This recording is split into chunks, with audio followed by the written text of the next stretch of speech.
પણ આ ઉપરથી આપણને ખબર પડે કે જેટલો માણસ મોટો એટલો એ નાના માણસને મોટો કરવાનો એક પ્રયાસ કરતો રહે. એની મોટાઈનો સૌથી મોટો આધાર જો કહેવાય તો એ છે. હમણાં જ હું નરેશભાઈને કહેતી હતી, તમે હવે એટલું બધું સરસ બોલો છો કે આવતા દિવસોમાં તમારે કોઈ વક્તાને બોલાવવા નહીં પડે તુલસી કાકા, એ નક્કી જ છે. અહીં ઉપસ્થિત તમામ મહાનુભાવો, બા અને બાપુજી તો હવે અંગત રીતે ઓળખતા હતા. હું બાને કહેતી હતી કે તમને મુંબઈ ગમે છે? તો મને કે દીકરા હોય ને ત્યાં દૂધાળા હોય. અહીંયા બેઠેલી તમામ સ્ત્રીએ આ ખાસ ગાંઠ બાંધવાની જરૂર છે. દીકરો થોડો કે તે ભાવનગરથી સુરત જવાનો કહે ને તો આપણે રોવા માંડીએ, તું મારો એકનો એક છો, તું વયો જઈશ તો પછી અહીં કોણ ઘર સંભાળશે ને, એમ કરતા રહીએ. આ પ્રેમની લાગણી દુહાઈ આપતા રહીએ અને એ આગળ ન વધે એવું આપણે ક્યાંક ને ક્યાંક અટકણું. એટલે ક્યારેક આપણી લાગણી આપણા સંતાનોને મોટા અને સફળ નથી થવા દેતી, ત્યારે ફૂલીબા જેવા વ્યક્તિ પાસેથી એ શીખવાની જરૂર છે. બીજા જે અહીં ઉપસ્થિત છે કે જેમણે હંમેશા દાયરાઓમાં રહીને ડાયરા કર્યા છે, એવા લાખણશીભાઈને હું વંદન કરું છું. પહેલી વખત એમને મળી રહી છું. કારણ કે અત્યારે સૌથી મોટું વલ્લભભાઈ તકલીફ એ છે કે હકલા પડકારા કરે ને મારી નાખો, કાપી નાખો ને જ વાતો કરે. કોઈ એવું ન કે કશુંક સર્જન કરો, કશુંક ઉગાડો. આ પૃથ્વી મારતા, કાપતા ને વાટતા સુધી જ આટલી ખરાબ થઈ છે. હવે તો એને સુધારીએ. અહીંયાથી વારા ઘડીએ નરેશભાઈ એક વાક્ય બોલ્યા રાખતા હતા કે શાલ ઓઢાડીને સન્માન કરીએ, શાલ ઓઢાડીને. પણ જે રીતે તમામ બાના સંતાનો શાલ ઓઢાડતા હતા ત્યારે એવું લાગતું હતું કે હૂંફ ઓઢાડી રહ્યા છે, શાલ નહીં. કારણ કે અંતે તો એ હૂંફનું એક વર્તુળ ઊભું કરી રહ્યા છે. આમાંના કેટલાય દાદા દાદીઓ એવા હશે, અને વલ્લભભાઈ તો વારા ઘડીએ કીધું ક્યારે ગઢપણ આવી જશે, ગાળે ગઢપણ આવી જશે. એમને તો બધા જુવાન જ લાગતા હશે એટલે મને બહુ આનંદ આવે કે એમના ચશ્માના નંબર ખરેખર ચેક કરાવવા જેવા છે. આજે યુવાની દિવસ પણ છે, વિશ્વ યુવાની દિવસ છે. એટલે આજના દિવસે તમારું સન્માન, અને સૌજી કાકાને કામ કરતા જુઓ તો આપણને સમજાય કે યુવાની છે એ તમારી માત્ર 18-19 વર્ષની ઉંમર નથી, પણ 18-19 વર્ષમાં તમે જે કામ કરો એના હિસાબે તમારું હૃદય કેટલું યુવાન છે એના આધારે તમારી યુવાની નક્કી થાય. ફૂલીબાનું તો નામ જ ઉપરવાળાએ સમજી વિચારીને એમના ફૈબા પાસે પડાવડાવ્યું હશે કે કેવું ફૂલ કે જેના કુખમાંથી એવા ફૂલો ઉગશે કે અનેકોનેક જે લોકોના જીવનમાં સાવ કશું નથી ઉગ્યું એમના જીવનમાં પણ ઉગાડવાનો પ્રયાસ કરશે. ક્યારેક વૃક્ષ નથી ઉગાડતા, એ છાયા પણ ઉગાડે છે, એના તરફ આપણું ધ્યાન નથી જતું. વારે ઘડીએ એવી વાત થઈ કે વૃક્ષ કરે છે, વૃક્ષ કરે છે, વૃક્ષ કરે છે. લાખણજીભાઈ એક દુહો કીધો, એમાં એક ભાવાર્થ એવો હતો કે વૃક્ષ ક્યારેય પોતાનો ફળ નથી ખાતો. હવે તો એમને પદ્મશ્રી મળી ગયો છે, હવે એમને ન કરે તો ચાલી જાય એવું જ કાંઈ જરૂર નથી. જે લોકો એવું માને છે એમની માટેની એ વાત છે. તેમ છતાં કોઈ જોવે કે ન જોવે, કોઈ નોંધ લે કે ન લે, તેમ છતાં એ માણસ પોતે ખાડા ખોદે છે, પોતે જ પાણી વાળે. નહીં તો આમાં કેવું છે કે દરેક કોઈ પણ ઘણા બધા લોકો આવી કથાઓ, યાત્રાઓ, હરિદ્વારને બધું કરાવતા હોય છે, પણ એ લોકો આવતા નથી. એ લોકો મોકલી દે છે. મોકલી દેવું ને સાથે આંગળી પકડીને ચાલવું ને એ બેમાં બહુ મોટો ફેર છે. કારણ કે જે વ્યક્તિ સાથે ચાલતા હોય ને એને ખબર પડે કે અહીંયા તકલીફ પડે છે. પહેલી વખત આ પરિવારે જ્યારે યાત્રા કરી હશે ત્યારે જે ભૂલો કરી હશે ને એ ભૂલો અત્યારે આ ટ્રીપમાં નથી. કારણ કે દરેક ભૂલમાંથી આ પરિવાર શીખતું ગયું છે અને મોટું થતું ગયું છે. સૌથી અગત્યની વાત એ છે કે શ્રાવણ મહિનો છે, સોમવાર છે, ગંગાના કિનારે છો.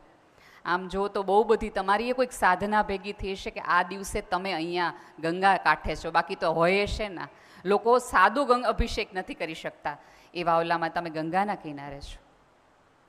તો જે દેવને તમે આજે આરાધવાના છો અથવા તમે સવારે સોમવારે અભિષેક કરીને નીકળ્યા છો, એ દેવની મૂર્તિની તમે કલ્પના કરો. આપણે ત્યાં તકલીફ એ થઈ છે કે ધર્મની રિચ્યુઅલ્સમાં એટલા બધા પડી ગયા કે આપણે અધ્યાત્મમાં ગયા જ નહીં.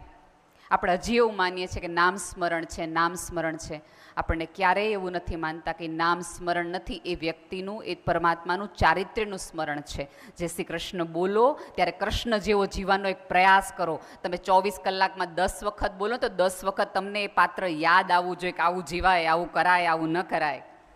એ શીખવવાનું હતું. પણ આપણે તો ઓલું ટેવ વસાત બોલી જાય એટલે કૃષ્ણ બાજુમાં રહી જાય, સ્વામિનારાયણ ભગવાન પણ બાજુમાં રહી જાય ને રામ પણ જુદી રહી જાય.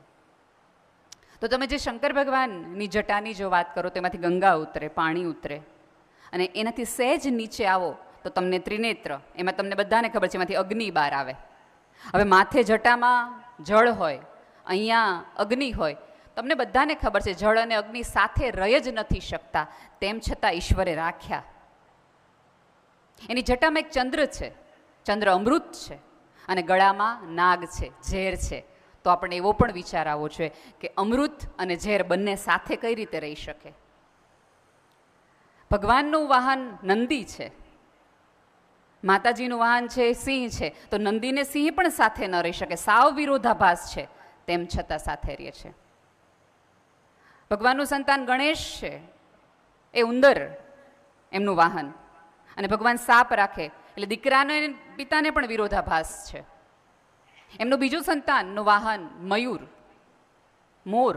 મોર અને સાપને વેરના સંબંધ છે.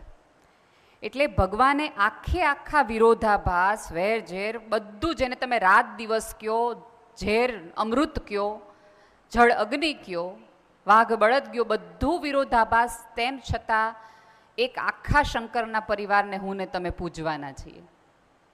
ઈશ્વર આ કઈ મને અને તમને કેવી સમજ આપે છે કે બધા વિરોધાભાસ સાથે પણ પરિવાર એક સાથે રહી શકે, જે હું ને તમે નથી કરતા. આપણે 3-4 વાક્ય ખોટું પડે ને કોઈક જુદું બોલે ને આપણે તરત એમ કહીએ કે આની યાર મન નહીં ફાવે. પાછા તમે જે દેવની પૂજા કરો એમાં બધા જ વિરોધાભાસ કરો, એ વિરોધાભાસની પૂજા કરો. પણ આપણા ઘરના વિરોધાભાસ તરફ આપણું ધ્યાન ન જાય. એમાં આપણે એમ કે આપણને આવા માણા ન ફાવે, આપણને આવી દીકરાની બહુ ન ફાવે, મને આવી સાસુ નહીં ફાવે. તમને કૂતરું કરડી જાય ને તો એનો ઈલાજ છે. સાપનું ઝેર તમને ચડી જાય ને તો એનો ઈલાજ છે. પણ કાનમાં તમારે કોઈક ઝેર નાખી જાય ને એનો ઈલાજ નથી. જાણે અજાણે આપણે બધા ક્યાંક ને ક્યાંક સહેજ નવરા પડીએ ને એટલે એકબીજાના કાનમાં ઝેર નાખીએ. આમ તો અહીંયા આપણે અત્યારે બધાએ પાપ ધોવા આવ્યા છીએ, પણ માનસિક રીતે કેટલા કરીને જઈએ છીએ. અને આપણે ધોઈએ છીએ એનો અર્થ એ તો છે કે આપણે સભાન છીએ કે કર્યા તો છે થોડા ઘણા, જે કયો હોય મને કહો, મને એટલું તો સ્વીકાર્યું કે ભાઈ છે થોડા ઘણા. તો અહીં એક સૌજીભાઈ કંઈક બીજો પણ પ્રયાસ કરે છે કે બે પતિ પત્નીને બાજુમાં બેસાડે, શક્ય હોય ત્યાં સુધી તમને સાથે જમાડે, સાથે અલગ અલગ પ્રવૃત્તિ કરાવડાવે. એમને એવું નથી લાગતું, એમને ખબર જ છે કે તમે પતિ પત્ની છો, પણ એમને એ ખબર છે કે ક્યાંક તમે પતિ પત્ની છો એટલે એકબીજાને જોવાનું બંધ કરી દીધું છે, એકબીજાને પ્રેમ કરવાનું બંધ કરી દીધું છે, એકબીજાને સમજવાનું બંધ કરી દીધું છે. આ એક થાળીમાં જમણવાનું કારણ એ છે કે અત્યારે કદાચ તમે તમારા જુવાન દીકરા વહુને જોતા હોય તો મન થઈ જતું હોય, પણ જો દાદા જમે તો તરત એમ કે દાદાને હજી મારે છૂટતું નથી બાનું. ઈચ્છા તો થતી જ હોય. અને મને કોઈ દિવસ નરેશભાઈ સમજાણું નથી કે લોકોને ગાળો બોલવામાં શરમ ન આવે, બાંધવામાં શરમ ન આવે, ગળા કાપવામાં શરમ આવે, પ્રેમ કરવામાં જ શરમ બધાને આવે, લાગણી વ્યક્ત કરવામાં જ શરમ આવે. એક વસ્તુ યાદ રાખજો, એવું ફિઝિક્સ હવે તો કહે છે કે આખી સમગ્ર પૃથ્વી છે એક વિસ્ફોટ થયો અને પૃથ્વી, તમને શું લાગે છે વિસ્ફોટ માત્ર અણુનો હશે? ક્યાંક ઈશ્વરના હૃદયમાં પણ પ્રેમ નામ સમાતું નહીં હોય અને એનો વિસ્ફોટ થયો હશે અને માણસ બનાવ્યો હશે. માણસ અને પ્રાણીમાં જે ફર્ક છે ને, એને 2 આંખ છે, 2 પગ છે, 2 હાથ છે, બધું જ પ્રકારનું છે. આપણામાં ને એનામાં ફર્ક માત્ર એટલો છે કે એમણે એમના આગલા 2 પગ છે એનો આપણે હાથ તરીકે ઉપયોગ કર્યો છે. બીજો જે ફર્ક છે એ છે કે એમના આંગળાઓ છૂટા નથી પડતા, મારા ને તમારા આંગળાઓ છૂટા પડે છે. આવી રીતે ઈશ્વરે મારા ને તમારા આંગળા છૂટા એટલે પાડ્યા કે તમે તમારી આજુબાજુના નબળાઓના પોતાના 2 હાથમાંથી હાથ બાંધો, બંધ બંધાવો અને સંબંધ નામના બંધે તમે ભવસાગર તરી જાઓ. એટલા માટે તમને આંગળા છૂટા પડ્યા હતા. ગળા કાપવા માટે, મુઠ્ઠી વાળવા માટે નહોતા આપ્યા.